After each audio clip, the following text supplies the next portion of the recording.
Sorry. Dance around like Britney Spears.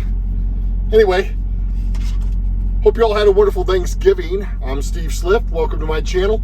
Hey, thank you for the comments and the emails. Love interacting with some of you guys. I really appreciate it. Like, subscribe, do all that good stuff to continue to keep watching some goofiness while trucking and learning the business.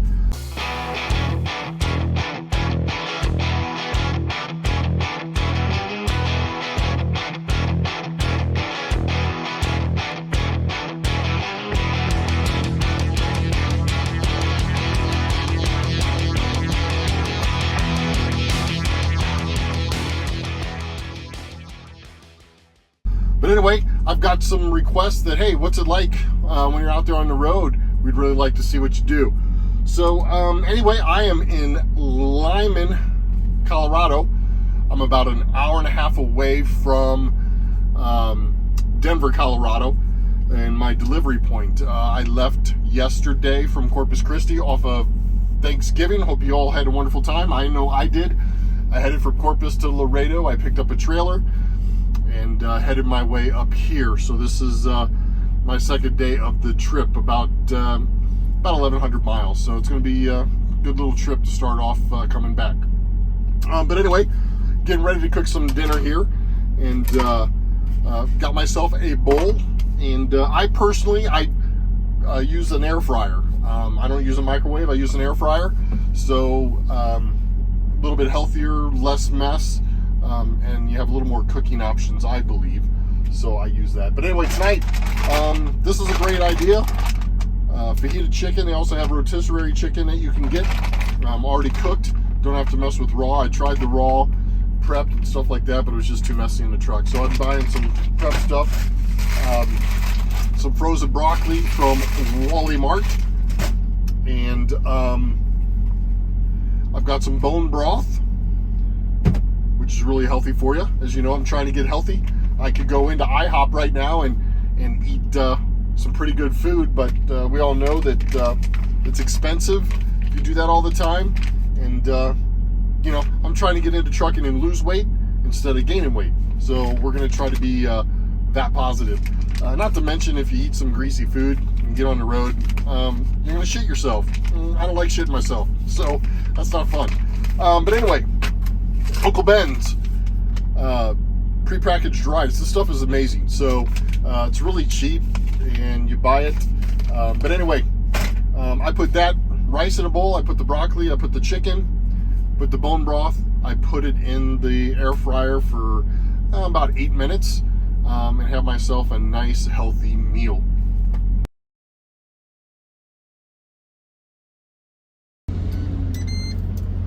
Whoa! Dinner's done. Yay! All right. Oh yeah, yeah. That's what I'm talking about. That's what I'm talking about. Look at that right there. Rice and broccoli, chicken, and bone broth. Bone broth's actually really good for you. Look it up. I learned that on the Trucker Channel. I did. The Trucker Channel taught me that. But anyway, it's gonna be too hot to take out of there, but I will eat that in a second.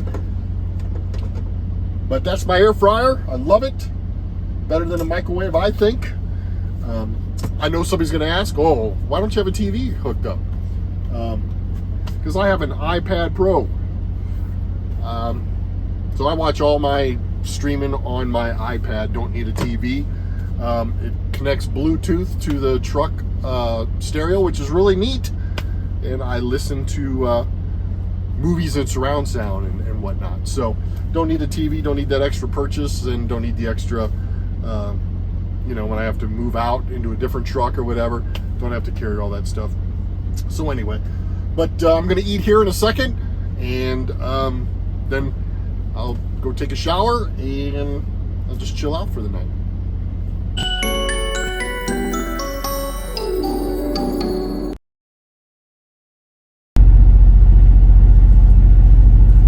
Alrighty, we are all cleaned up, relaxed a little bit.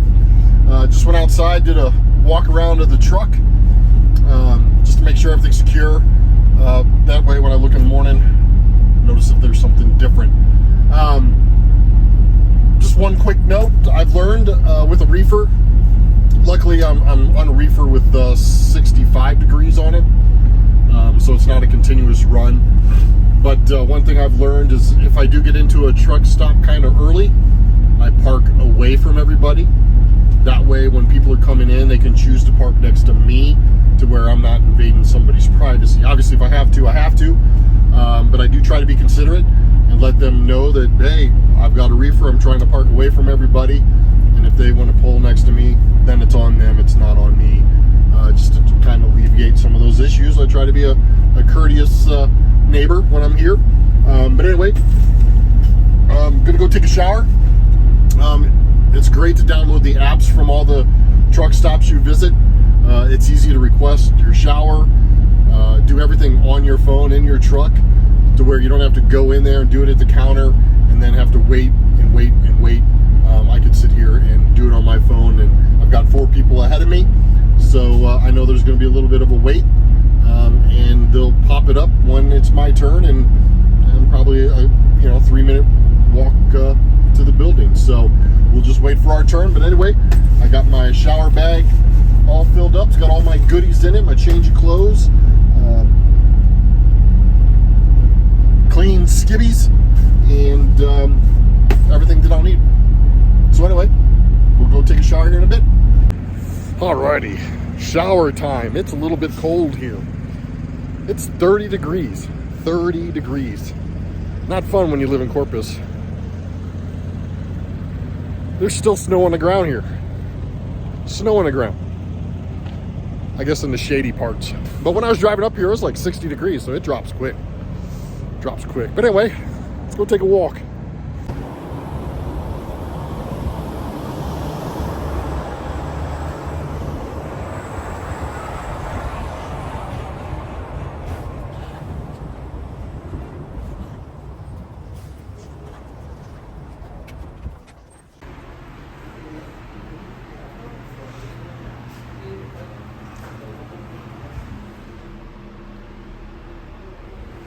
Not too bad.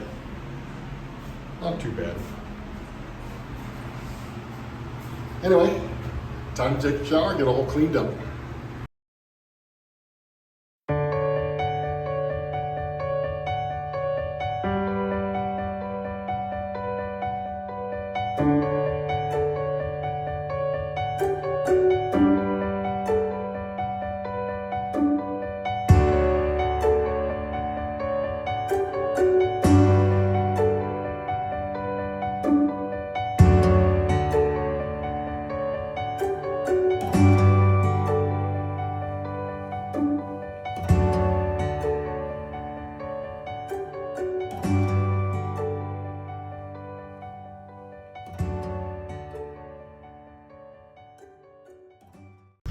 Alrighty, good morning. It is about 8:35. I made it to my destination. Got up about 4 in the morning. Drove about an hour, 5 minutes to Aurora, Colorado, which is in Denver. I'm at the Acme distribution center. So it's cold. It is downright cold. It's 16 degrees. And yeah, I'm not liking it. I don't like the cold. So if you can keep me trucking in the nice, 80 degree zone down there in the south, that'd be wonderful. Just right there. That'd be great. But no, anyway. So I'm at my delivery here, and funny story. I always look at the satellite image of where I'm going before I go in there to kind of get an idea. Okay, in my head, here's how I'm going to do and whatnot, and back up. And I could already tell coming into this that it was going to be tight. It's a one-way coming this way. Dock's behind me. In front I have a fence with a row of trailers, and they're parked at an angle. They're not straight out, so they're parked at an angle. And then they got a bunch of shingles. I guess they do shingles here, roofing or whatever, but they got shingles all over the place out here. So luckily I was one of the first appointments. I was at 7 o'clock, came in here, and I only had a couple of trucks behind me. It's a one-way. You can't, and there's no way you can go around. Can't go around me. So I thought, okay, I'm going to try this and pull up and set up and try to finagle my way into here. It was tight. It's the tightest spot I've definitely been in. And after about 5 minutes of trying to get the sucker in, going back and forth, back and forth, back and forth, I knew I wasn't going to be able to get it in by myself. So I humbly got out of the truck and walked over to the first trucker.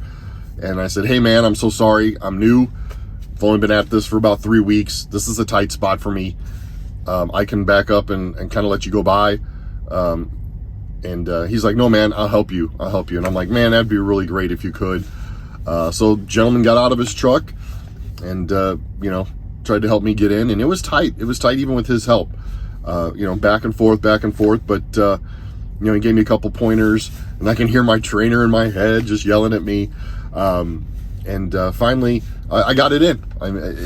With his help and whatnot. And it just takes a little bit of time and finesse, and you get it in there. But it's funny. I got done and stepped out of the truck, and I was doing my Rocky thing, like, yay. And at that time, there's about 6 or 7 trucks lined up, because you cannot get around. You can't get around. And a few of them honked their horn, like, good job, we've all been in that position, great job, and they all start driving by and standing out there. And of course, you got a couple of those guys that are giving you dirty looks when they go by, like, what the hell are you doing, and you shouldn't be out here. And dude, I'm sorry, it's my 3rd week. I have been trucking for 93 years like you, so why don't you go, whatever. But plus I think the trucks were 17 foot back then. They weren't 53 foot. But anyway, so you're always gonna have those guys. Just blow them off, don't let them get to you. But the other guys all knew the situation I was in, and could appreciate it, because it's tight. It was tight for everybody. It wasn't just me. But it's all about the setup. Got to set yourself up right. That's what I'm understanding. And once you can get yourself set up correctly, it makes it easier to go in. But I guess the moral of the story: don't be overconfident. I didn't want to, try to be prideful in front of those guys and try to back it in there and hurry myself and then damage the trailer or damage somebody else's trailer. Don't want to do that. That's bad. But just get out and ask, man. Just go up to somebody and say, hey, man, would you help me out? Ended up giving a guy $10. I said, man, it was a stressful situation. You helped me out here. Have some lunch, on me. And it's Christmas. So it was really cool. So now I'm waiting to get unloaded. Sitting here drinking my collagen and protein shake. Yeah, I'll be honest, it's good for you, but it doesn't taste that good. I'm not gonna lie, it doesn't taste good. It's pretty shitty, but it's good for me, so I'm gonna drink it. Hopefully I'll get some hair back. No, I'm just kidding. I ain't gonna get the hair back. But anyway, so I'm waiting to sit here to get unloaded, and then after this, I am going to deadhead back to Dodge City, Kansas. Oh no. If you watched me before, that was the first place I sat for a while. So dispatcher assures me that no, I'm only going to sit a day, then I'll get my truck and I'm going to head to Ohio. So you know what? I don't mind, because he's actually getting me some miles. So this trip right here was a little under 1,300. This next trip is going to be 1,300 with the deadhead too. So I'm showing them I'm working hard. They're trying to help me, and I think, just you got to understand, they're trying to spread the love around. There's a bunch of drivers, they're trying to do their job, but you do your job and you show them you can do your job. They're going to take care of you. That's what I'm seeing, and that's what I'm noticing. The minute my 10's up, I'm rolling. I'm not sitting for 12, 13 hours and then deciding to go. So, this is a business. You make money rolling.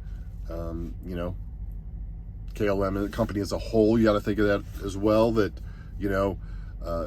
your customer service agent for them, if you get there on time or early, that's great for business and customer service. If you're showing up late and acting like you just don't care, that's not good for the company as a whole. So we all got to remember, we're out here to make money for ourselves, yes, but we're also one unit. We're a team. We've got to do what we need to do for the company to get things better for ourselves anyway. So I'll check in with you. I'm going to drive to Dodge City, Kansas here after I get unloaded, and we'll check in with you a little bit later.